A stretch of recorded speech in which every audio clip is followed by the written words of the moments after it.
What's going on, everybody? Welcome back to another episode of Fantasy Basketball This Week, presented by District of Buckets. I'm Tyler Castle, and I will be shortly joining my co-host, Carl Baltimore, and we are the lead fantasy basketball analysts at District of Buckets. Some top stories we have today: James Harden trade rumors being stirred up. We're going to give you the injury report / COVID report, and we're going to talk about what's wrong with Zion. All right, roll the tape.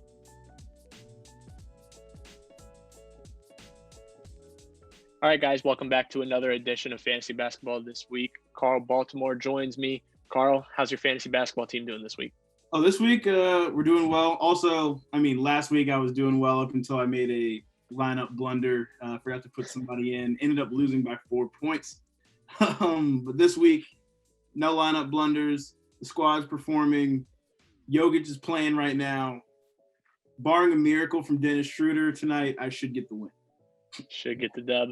Well, congratulations, Carl, on your first dub. On the other hand, I'm probably going to be taking my first L as I'm down 200 points. I got Steph Curry, LeBron coming up, but I don't think it's going to be enough.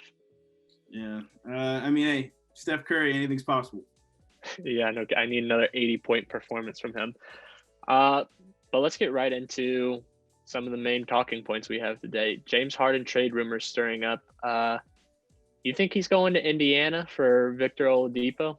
I don't think so. I still, at this point, don't think he's going to get moved this year. I just don't see it happening. Maybe we'll hear some. We're definitely going to hear some movement possibilities for him around like the All-Star around the All-Star break, but I just don't see them moving James Harden like during this season. I think it's an off-season move if it happens. That's interesting. I would say that I could see it happening. There's a lot of players involved in the Pacers, Rockets, Harden, Oladipo trade.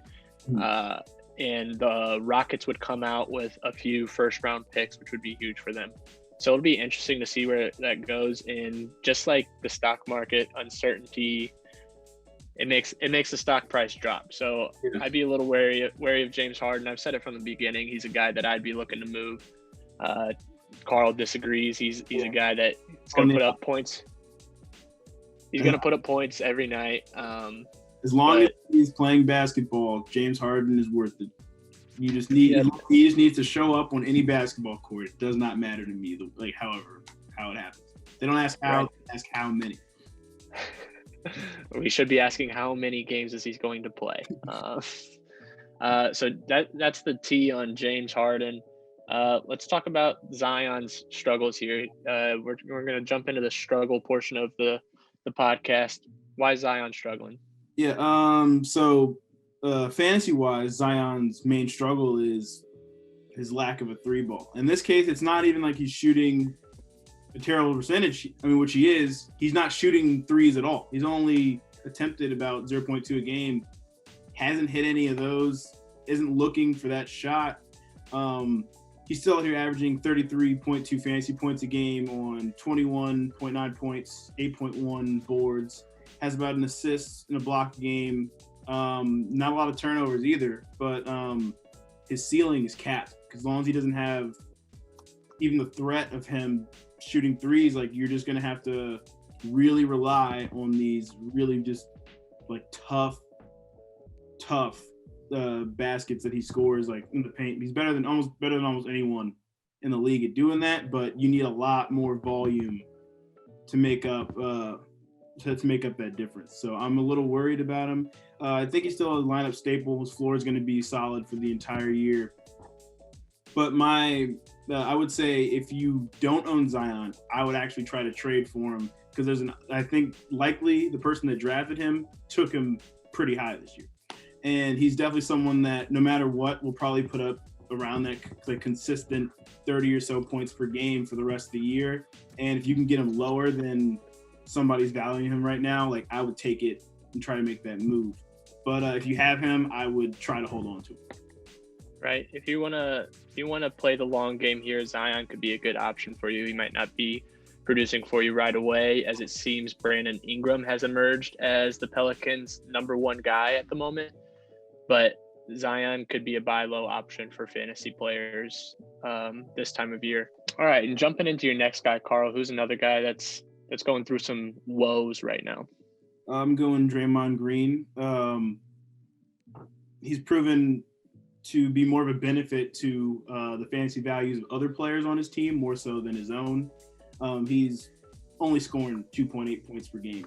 He's not there to score the ball, and he's not even necessarily there to really fill up the stat sheet at this point. He's there to facilitate their offense, make sure everything flows well, which is working wonders for Steph Curry.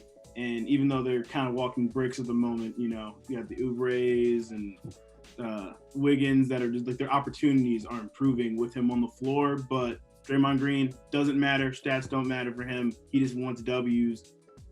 I would say outside of a lineup filler, like maybe you pick him up or have him sitting on your bench, that's probably, for the most part at this point, where you want him on your team. Maybe he improves a bit throughout the season, scores a little bit more. But right now, I think he's just sitting on my bench in case I need him to fill in for someone that's not playing during the week. Yeah, Draymond Green was a guy I had on my woes list. He's like you said, I'd like to call back to last week when you said Steph Curry would benefit from Draymond Green re-entering the lineup. And since Draymond Green has re-entered the lineup, Steph Curry is the lead candidate for MVP right now. On fire. Absolutely. He's on fire right now.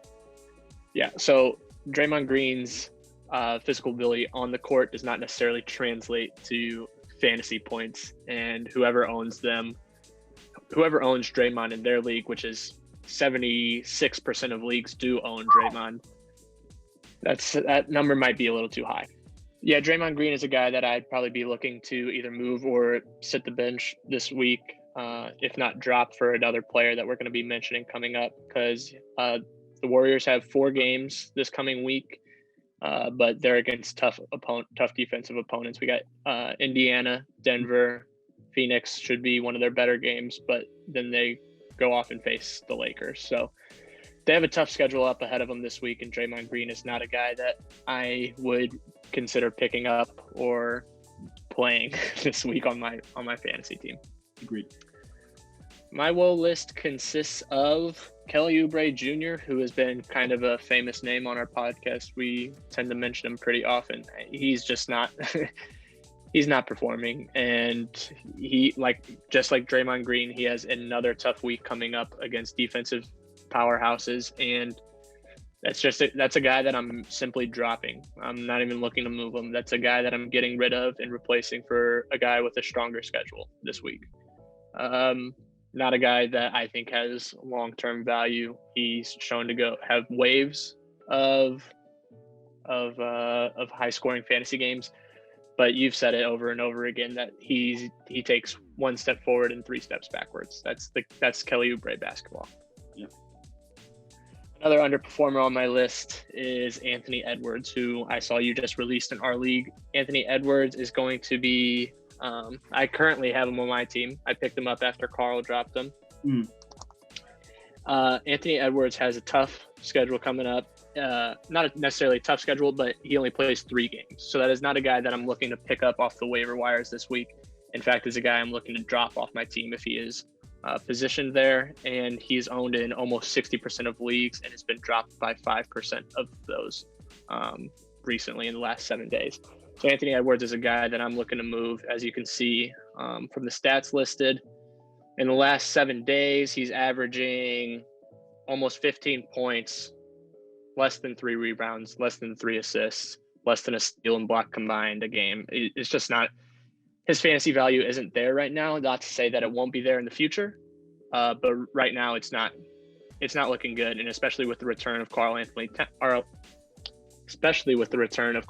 Towns, he's going to get a lot of production taken away from him, and he needs scoring. That's the other issue. Is he's someone who 100% his role is locked in as a scorer for that team. So if he's a little inefficient, which right now, I mean, he's young, inefficiency is going to happen, but he's not really giving you value. Like not like a LaMelo where like LaMelo can have an off shooting night, still give you 8-9 plus assists. like Anthony Edwards has to put the ball in the basket at a high rate to be worth it in fantasy. And until he shows that more consistently, I think you got to fade him right now. Yeah, I completely agree. And it's not to say that won't happen in the future. He won't pick up his game, because I think he will. And come to us, because we'll be the first guys to let you know about it.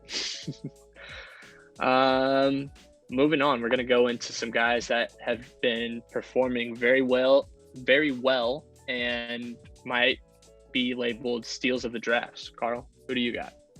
Oh, going with the Sacramento King, Tyrese Halliburton. Iowa State rookie, just honestly outplaying, I'd say casual expectations. He fell a bit in the draft, and most people were just trying to question how he ended up falling all the way down to the Sacramento Kings. He's one of the most talented players in college basketball his last season, averaging 33.9 fantasy points, 12.1 points per game, 2.6 rebounds, 5.5 assists, just only one turnover, which is really key. One turnover per game, which is really key for a rookie. He's showing that he's efficient and he handles the ball well. He's also playing over 30 minutes a game as a rookie. So the Kings like him. He's a big part of their rotation. And even with De'Aaron Fox and everyone else there, like Tyrese Halliburton is in games to close games in the fourth quarter. And I think there's nothing but growth for him as he gets better throughout the season. Also, with all this time and value that the Kings are putting towards him, I think you need to nab him if he's not in your league on a roster. I'd even say trade for him if you can make that deal. Maybe if someone who doesn't necessarily see his value quite yet or doesn't understand if it's a fluke or not, like he is legit. Get him on your team if you can. Yeah, owned in 76% of leagues as of today, and he's been outshining De'Aaron Fox on the Kings. That is a guy that has been performing very well. Not necessarily a guy that's going to have a strong week coming up, because the Kings only play 3 games. They play against Portland, the Clippers, and the Pelicans, which he should have high-scoring fantasy performances in those games, but he only plays 3 games compared to teams that could play 4 or 5. The 76ers are a team that are playing 5 games this week and only have 9 people on their roster right now. If you can get one of those guys. Yeah, why don't we just roll the clip of Maxey right now? He could play another one, I'm convinced, as he drills another one. Give him 39. Going off for almost 40 points. Another draft day steal. He's also someone I didn't understand how he fell all the way down to the 76ers. He was talented in Kentucky. It's your guy, right? Yeah, I made the genius fantasy basketball decision of picking up Maxey an hour before game time once they had ruled all those Sixers players out, and he had a 65-ish fantasy point performance for me. Yeah. He really showed out for the Sixers. Yeah, I barely beat you to it, and I'm glad I did. It wasn't enough for me to steal the dub, though. I dropped him right away afterwards. So he'll be on the waivers if you want him coming up. But I, in hopes that Ben Simmons is returning soon, I let go of Maxey, even though he had a great performance. Your next guy on your shooting well, you're playing well list. I'm going with Caris LeVert for the Brooklyn Nets. If you need a guard, so Caris LeVert is definitely the biggest beneficiary of a lot of the Nets roster issues that they've had with the injury to Spencer Dinwiddie and Kyrie Irving having his personal absences over the past week. Caris LeVert, we saw it last year. He's a baller. He's still producing at a great rate, even though his role was reduced a little bit. However, since Dinwiddie's out, he's going to play more. The talent's there. The production's there, averaging about 18 points a game, scoring 35.9 fantasy points per game. The fact that he's going to be on the court with most of the time with another superstar to draw a bunch of attention away, give him a bunch of easier matchups, he's going to ball the rest of the year. I'd say go out and get Karis LeVert if you can. He's legit, and that's basically all I really have to say about him. Like, go grab Karis LeVert. Plain and simple. Go grab Karis LeVert. Yeah. Next up on the list, we got to give LaMelo Ball a shout out for his triple double. Yes.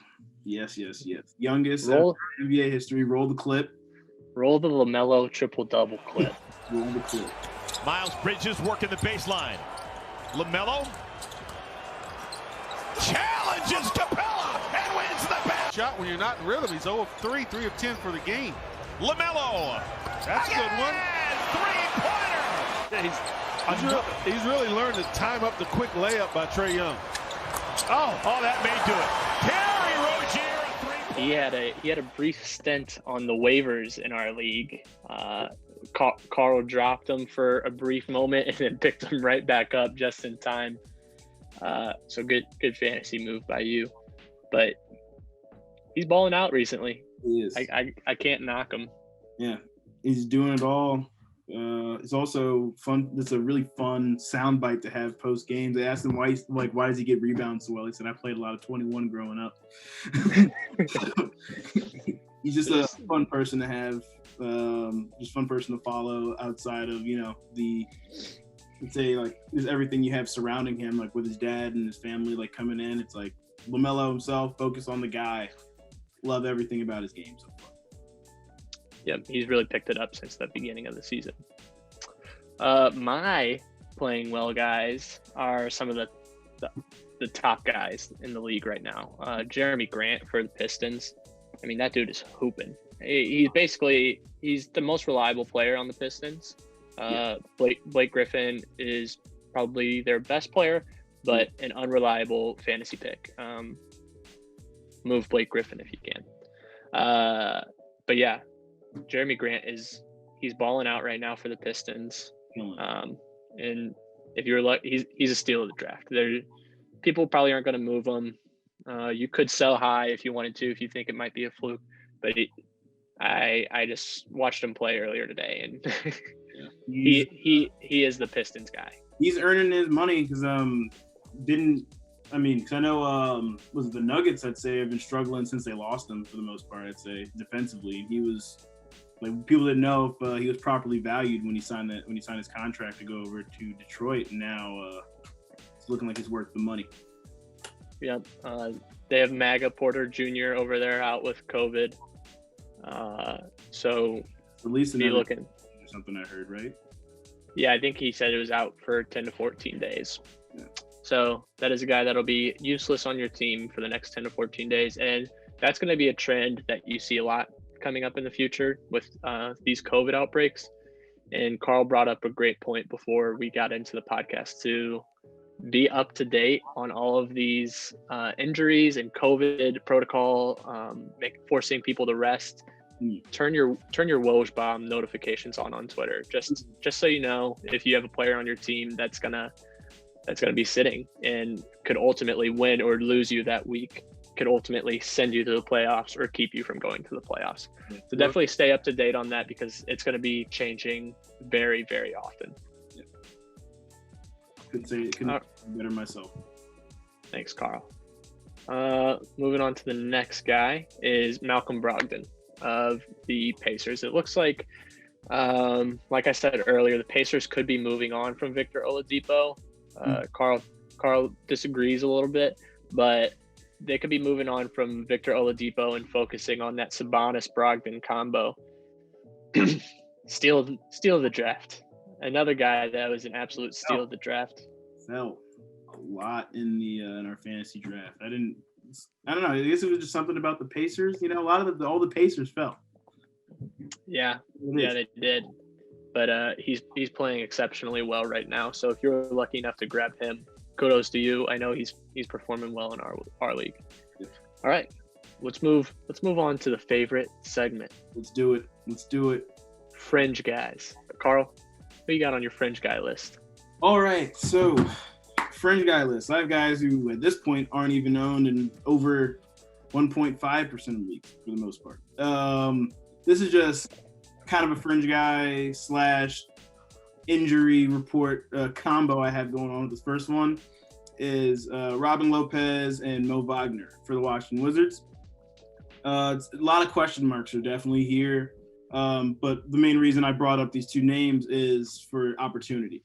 So after Thomas Bryant went down, we ended up seeing Robin Lopez and Mo Wagner take a lot of these minutes, both playing over 20 minutes in the last game. And there's just a lot of time out there for the starting center spot. And even though a lot of these guys are kind of questionable, when they're on the floor for the Washington Wizards, they're still the team's best rebounder outside of Russell Westbrook if he's playing. And also, it's one of the highest scoring offenses in the league. And some of those points, those little Russell Westbrook dump offs, somebody's going to double Bradley Beal every single game, maybe even triple him because they can't stop him right now. Clean up. I'm not saying they're out here just going to start for you, but I'm just saying is, you may need a center to fill your lineup, or you're looking at the first couple weeks. If you own Thomas Bryant, you might want to watch list them, see how they perform, see who steps up in that role, because there's a lot of production to fill. Those are kind of just a 2-for-1 fringe guy I have right there. Yeah, I'd like to go right into my other fringe guy, which is the coach's kid, Austin Rivers. I just need to look at you, the audience, the people who think that Austin Rivers is in the league still solely because of his dad. Wrong. Always been wrong. He's been a hooper. If you haven't even seen it, just right now after this video, go look up his high school mixtape. We've known Austin Rivers legit. He's going to give you spurts of him just scoring. That's all he does. And the Knicks are letting him do what he does best and just score the basketball. Come off the bench, score the basketball. Averaging 6.4 fantasy points, averaging about 13 a game, plays 27 minutes a game. So yeah, I think the Knicks kind of had a vendetta against us for talking all that trash on them last week, talking about how bad of a basketball team they were. They got a winning record. The Knicks are an island of misfit toys. And I can't think of any other way to describe it other than that. All these guys who didn't work across the league somehow right now in New York with Tibbs are just balling out right now. I don't know how much longer it's going to last or if it is, but I want a piece of it while I can. Yeah, I'm still banking on the Julius Randle, Mitchell Robinson train. I got both of them on my team. They've been performing well for me, so I'm just gonna ride it out. I'm gonna let Julius Randle fall off before I get rid of him. I'm keeping him. You think he falls off? I don't know. He's third amongst his position right now in fantasy points. So I don't know if he can keep that up, but I mean, what he's performed so far has been exceptional. And that was a guy that we talked about last week that was playing really well. I'm happy that we had mentioned him. Yeah. Speaking of guys that we mentioned last week, Peyton Pritchard. Peyton Pritchard was a guy that we had mentioned last week that probably necessarily wasn't ready to be a starter on your fantasy team, but I picked him up because I needed a spot filled for the day, and 40 fantasy points right off the bat for me.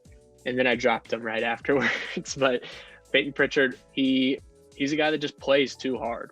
He plays too hard to not get a ton of fantasy points when he gets the minutes to play them. And looking at the Celtics roster right now with all of their COVID health absences and injuries, Peyton Pritchard could be a guy that benefits big time from those. The only question is will they play? Will they have enough people to play? And so that's why I'm kind of skeptical on Boston. They have a nice schedule coming up in which their players should be getting large fantasy points. But because we are unsure if they're going to play or not, is it worth picking up those guys that usually sit the bench and are now moving into starting positions? I personally wouldn't take the risk. But that is something that you could look into. I'd say if you're 0-2 looking at 0-3, I'd take the risk. Yeah, take the risk. Put up. And then my other fringe guys, Tyce Jones. Tyce Jones is the guy benefiting from Ja Morant being out, and he's playing exceptionally well right now in his last 3 contests: 48 fantasy points, 21 fantasy points, and 32 fantasy points. playing just around 30 minutes per game in those last 3 games.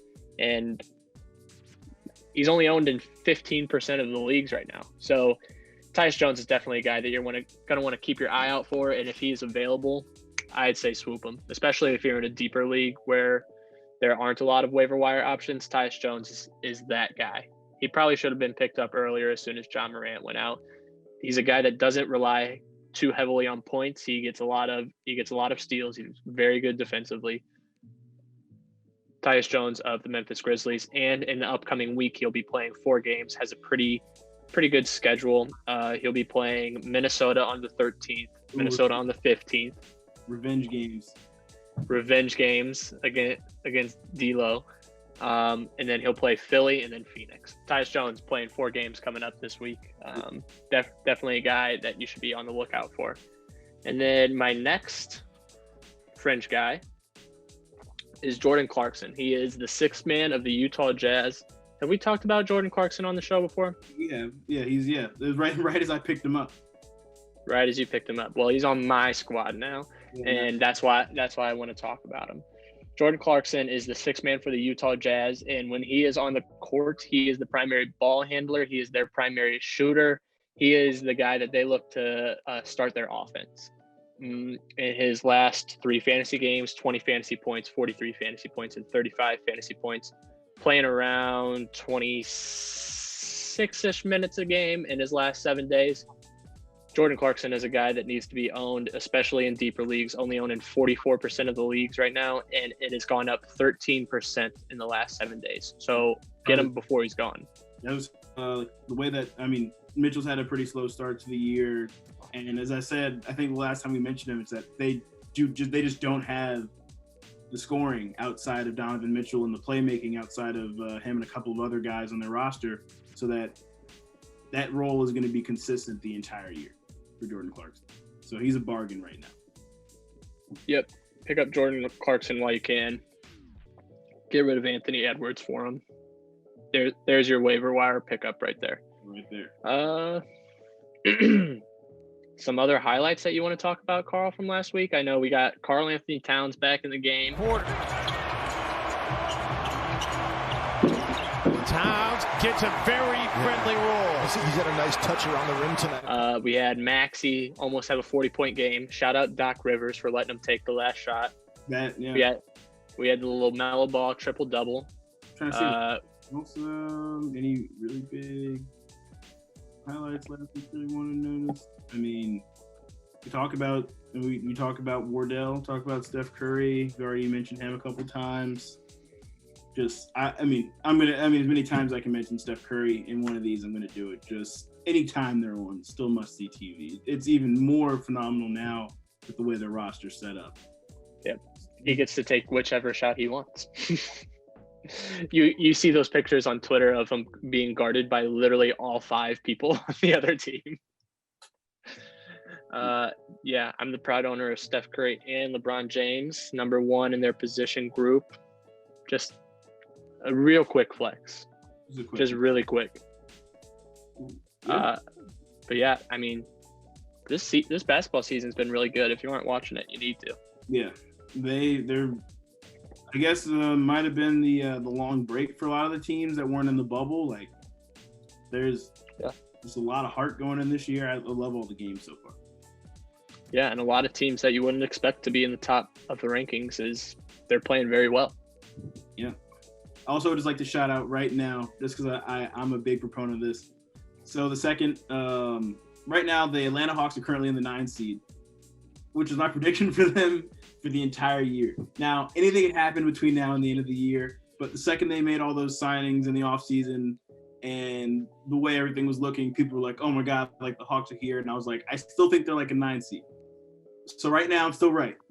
Hopefully it holds, but they're playing phenomenal basketball. Just me personally, hope they stay in the 9 seed. Yeah, I think a lot of that is in part to Bogdanovich not playing up to the level they had thought he was going to. He's been really struggling. I got rid of him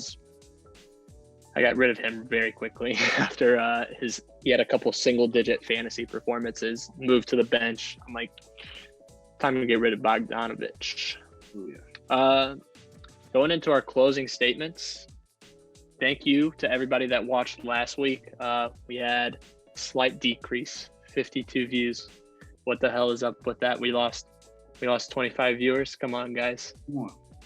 Come on, guys. We're putting all this work in and you can't get out of here. No, I'm just kidding. Thank you to the 52 viewers we had last week. Thanks to everybody that's been interacting with our socials, commenting on the videos. We really appreciate that. If you like what you're seeing, hit that subscribe button down below. We'd love to keep you guys around, keep talking fantasy, and hopefully this project of ours just keeps growing and we keep adding more bells and whistles every episode to make it a little more enjoyable for you guys. We have a SoundCloud link in the description now, so if you want to check us out on SoundCloud in a more traditional podcast medium, that is available to you guys. If you want to check out our socials, they'll be in the description down below.